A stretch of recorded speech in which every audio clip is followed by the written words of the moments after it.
Hiya, my name is Sissy. I'm a psychiatry registrar and I maxed out my entire study leave in the past 6 months period.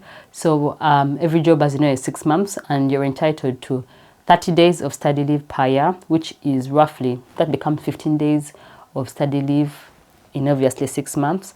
And then I also have 16 days of annual leave. And so that means I have been off work or not at my clinical job for about 30 days in a 6 month period, which is amazing because I work in a really busy place and it gets really intense and you get really overwhelmed. And so it's nice to have breaks put in. And I think it's really good also for your learning as well. So in this video, I'm going to be sharing about how I was able to do that.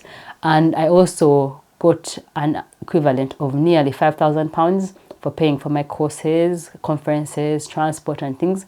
So I'm just here to inspire you and show you, in case you're not using a study leave to your full capacity, just to show you how you can do it. So first of all, I thought that it's really important to know that trainees have 30 days of study leave per year. That is a lot. That is a lot considering when you're a consultant, consultants have 30 days of study leave per 3 years, which means on average it's only 10 days of study leave per year. So it's a big difference. So as a trainee, if you're not taking your study leave, you're missing out for no reason. And if you're a core trainee, it's a bit more difficult because if you're like in KSS, for instance, where we have an MRC psych course, you kind of have those days already arranged, like they've already been taken off. You have the days for your teaching. But when you're a reg now, it's easier because you don't have any compulsory teaching that takes your study leave. So do you use the days? So for me, I'm going to later on talk about all the courses and things that I attended, and in case you can get some ideas. So it's a lot of days that are your right, and so you should you should use them. So the first thing is to also be aware of how much money is allocated for study leave. And for trainees, as far as NHS England is concerned, we don't actually have a limit. There is no limit of how much money you can claim on study leave, study budget, those kind of things. Because there are a few caveats, like they specify something. So for instance, for international courses or international conferences where you have to travel there, I think the maximum is £1,000. And then also if you want to apply for an MSc so for instance, MSc, especially in like psychotherapy things, something like MSc. Okay, I'll give you an example because I looked it up for myself. I was considering doing an MSc in CBT, and there is a cap of about £1,000. And I know someone else wanted to do some other therapy, psychotherapy training, something, and the cap for that was also £1,000. So there are certain things that have caps, but generally speaking, there is no limit as to how much you can ask for. And as far as consultants are concerned, my consultant I'm working with right now told me that for them, they are much more limited. They're not like us. They can't just be applying for anything. So be aware of that. Secondly is to plan in advance. You're not going to take away 30 days in 6 months without planning properly in advance, because especially if it's like a community job, you get booked up very quickly. As you know, the clinics get booked up very quickly. So if you haven't planned your things in advance, then you want to take a day off, but then you have like a full clinic, and so it's harder to start cancelling patients last minute than if you've planned in advance. So for example, I started my current job in August, but by July, I had sent them my availability. June, July, in fact, I think it was June, because they had contacted me because of room bookings, because the rooms get booked so quickly. They wanted my availability so they can book me rooms like for clinics and seeing patients. So what I did was that I went to number one, the RC Psych website for a lot of the courses, and I clicked the events button, and there is courses and conferences, and I started looking through the dates and looking at what looked nice to me, and I wrote down the list of the things that I felt that were interesting to me. I got most of my things that way. I also did a trauma conference. It's called Master Series.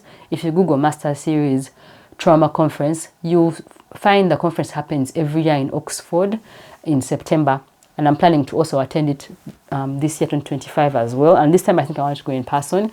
It costs around £300, £350. That was early bird. But I noticed that if you have a limited study budget and you're really interested in this conference, the closer to that date, there will be NHS discounts that come up. They'll say, oh, now there's a discount for NHS staff, and it's like £25 for the whole conference, which was, I think, 4 days. It was really, really good. Like, you got the latest in the field of mental health, trauma, wellness, well-being. There's all these big names of people. There was the Gabo Mate was there. Dr. Rangan Chatterjee of the Live More Feel Good podcast was there. Dan Siegel was there. I think he did the polyvagal theory, or the founder of polyvagal theory. Richard Swartz was there. He's the founder of, the creator of the internal family systems therapy. These guys, this couple, these famous couples, the Gottmans, were there at that conference. And I attended virtual, and I was like, wow, I really, really enjoyed it. And then even after the conference, you have access to the recordings for like 3 months after. Even after the conference, I was watching, because I'm in a phase of my life where I am just soaking in a lot of information, learning a lot of stuff, especially the things that interest me, which is something I also appreciate and I love about Study Live, is that you kind of are in charge of your own learning. You can decide to learn more in the direction that you're interested in. So for me, I'm really into trauma. It's one of my interests. I have so many interests, as you'll come to realize.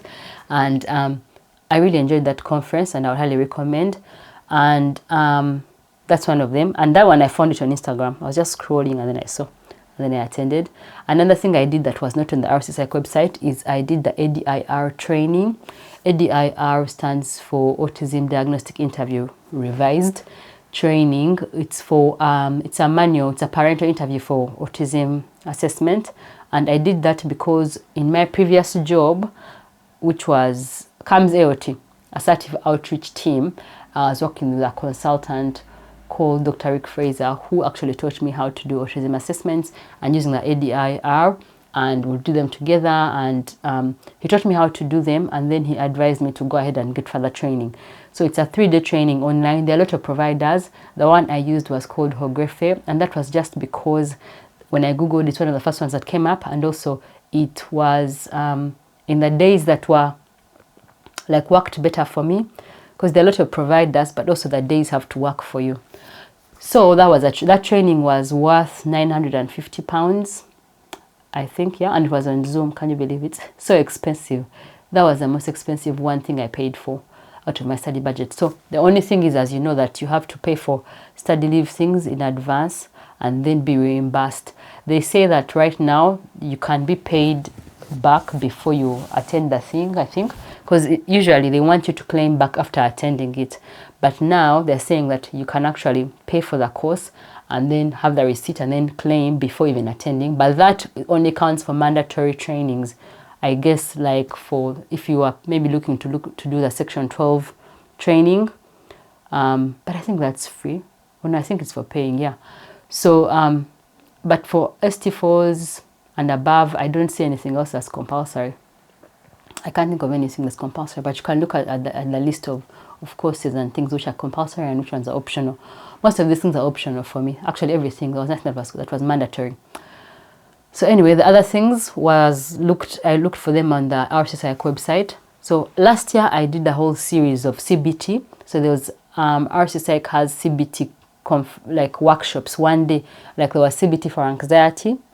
There was first of all introduction to CBT one day, CBT for anxiety, CBT for depression, CBT for OCD. So I think I attended all of them except the CBT for OCD, because at that time I was going to be out of the country. So this year I'm going to attend the CBT for OCD one that happens in February. Other things I attended, so I'm going to do a list here, and maybe you'll also be inspired. So the first one was Faculty of Neuropsychiatry Annual Conference. This was an ECT conference, I believe. Yeah, it was an ECT conference. It was the annual ECT conference. It was really good because I told you about electroconvulsive therapy and how it's applicable in different scenarios. So one of the things I learned from that conference was that in some countries, because it was like an international conference, because there was people from all over Europe, different parts of Europe, Italy, Sweden, Norway, people sharing their work of what they're doing. And for example, ECT is also useful for functional neurological disorder, which I did not know, because for us we use it here mostly for like severe depression and other things, but not functional neurological disorder. So I was like, wow, because the presenter said the functional neurological disorder is very similar to catatonia. And you know, in catatonic depression, they do use ECT. So anyway, that was interesting to learn. Next, I attended the Forced Migration Conference because I am an immigrant myself and life is hard as an immigrant. So imagine if you're an immigrant, because it was forced migration. And we had a presentation from someone called Dr. I think Sama Jabbar. Hope I've pronounced her name probably. I don't know how to pronounce her name. But she's a doctor working in Jerusalem, but she's Palestinian. Anyway, talking about Palestinian mental health and how they are like working on their mental health, and how she was saying how a lot, I think some studies have found that 70% of Palestinians are depressed. And she was saying, are they depressed or are they oppressed? You know, and then also she talked about how they have like a lot of PTSD, but she was saying they can't have PTSD because the P is not there, the post is not there, because the trauma is continuous trauma, and a lot about the continuous stress and continuous trauma. That was really interesting. And then she also talked about how people can help. Okay, other people talked about how people can help. There's a lot of like teaching that is done by different people, and that also is similar to another conference I attended called the volunteering. It's called a volunteering. I think in volunteering special interest group, and this is about people who are volunteering, like psychiatrists in different parts of the world. And the good thing for psychiatrists is that we can actually volunteer virtually, which I was like, that's really good, because you can do that without having to leave or to go to the place. There were all these universities from different parts of the world, and there was one I think in Zimbabwe where they're getting teaching from a psychiatrist in the UK who's helping them train up their like postgraduates, which was really inspiring. The other conference I attended was Menopause and Mental Health Conference, obviously, because I'm interested in that. And then there was a personality disorder seminar, which also was interesting because I'm interested in personality disorder and how there's the language personality disorder and how some people don't like that, me, myself included. And it's called complex emotional needs, people with complex emotional needs, and how to manage them better. And the other conference was Liaison Psychiatry Trainees Conference. I didn't really enjoy that one. But if you're into liaison psychiatry, which I initially was, I was like, oh, maybe I should, because you know, if I hadn't said I'm doing general adult psychiatry, which is the best, because for someone like me who has too many interests, I don't have to box myself in any particular area. Although I think I kind of I'm moving more towards women. I like women and women's mental health, and yeah, anyway, Liaison Psychiatry Conference was also virtual, but wasn't so interesting for me. There was the Psychodynamic Psychiatry Day. I didn't attend that one because it was on the same day as the Liaison Psychiatry one. Otherwise, it was on my list of things to attend or to consider. There was another conference called Help Your Patients Reclaim Their Lives from Illness, Disability, Pain or Fatigue. I didn't attend that one, I think because it was clashing with my ADI training, yeah. And then the Faculty of Perinatal Psychiatry Annual Conference I attended because I am really into, obviously, as I said, women's mental health. And initially I thought I wanted perinatal, but now I think it's so specific in the women, and I'm not so interested. I'm not only interested in pregnant and postpartum moms. I'm interested in all women. I'm moving away from perinatal, but I'm still interested in perinatal. So anyway, I presented at a conference last year of perinatal, so it was good to attend this time as just an attendee. Next was annual ECT and neuromodulation conference. Okay, so I had said earlier that the Faculty of Neuropsychiatry Annual Conference was the same as ECT, but it wasn't. So I did not attend the Faculty of Neuropsychiatry Conference because I've noticed the dates. It was on the 12th and 13th of September, which was the same date as the Trauma Conference in Oxford, so I couldn't attend that one. But I did attend the annual ECT and Neuromodulation Conference. Then, finally, there was a Neurodevelopmental Special Interest Group Winter Conference, which, because I'm interested in neurodiversity, neurodivergence, ADHD, autism. Yeah, I'm really into all that. So that's why I attended that conference. And I haven't mentioned how much each particular conference cost. but maybe I'll screenshot this and you can see, because I wrote each conference with each price, and it was a total of nearly £5,000 if I had attended all of them. I didn't attend all of them, but I attended most. So I used up the 15 days. 15 days are very easy to use up. So actually looking now to the future for the next 6 months, because it's time for me to start planning for my next 6 months and my conferences and things. I want to attend things that I really want to attend, and not just forgetting a day off. Like, I want to attend things that I'm really passionate about, because the days run out quickly. Before you know it, you've used up your 15 days. In fact, this last conference I attended, the Neurodevelopmental Special Interest Group, I had to use annual leave because I had run out of my study leave, and I hadn't even counted this. My consultant, who was like, this is so many, why I'm attending so many things, do I have enough days? And she checked and she counted and she saw that, oh, I have maxed out. So then I used my annual leave for that. So, and yet I didn't have to attend, for instance, now all the liaison psychiatry one, although I wouldn't have known that I'm not interested in it as much if I hadn't attended the conference. I don't regret. So anyway, that's it, guys. I hope you found that helpful. I hope you found that inspiring to go out, look for conferences, look for courses, and train up yourself in the direction you want. So one of the things that I really want next is, so I'm also doing MBT therapy, and some of my study leave days went for that because we had some training days. But once I finish the MBT, I finish my MBT clients, finish the MBT group, my next thing I want to go into is EMDR. I want to do EMDR training, which is like £2,000 only. It's not a lot of money, actually, considering study budget is not really capped. I'm hoping that it's not part of the psychotherapy things, which are, because some of them are.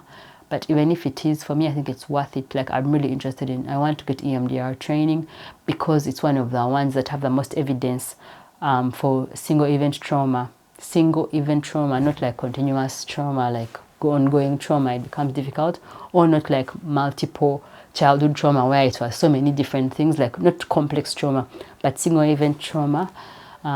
It can help. So I'm hoping to do EMDR. I'm going to attend the CBT for OCD workshop at the RC Psych.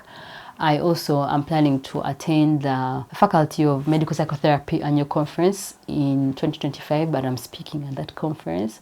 If you're attending, come, say hello, let me know you know me from my YouTube channel. That's always nice to meet people in real life.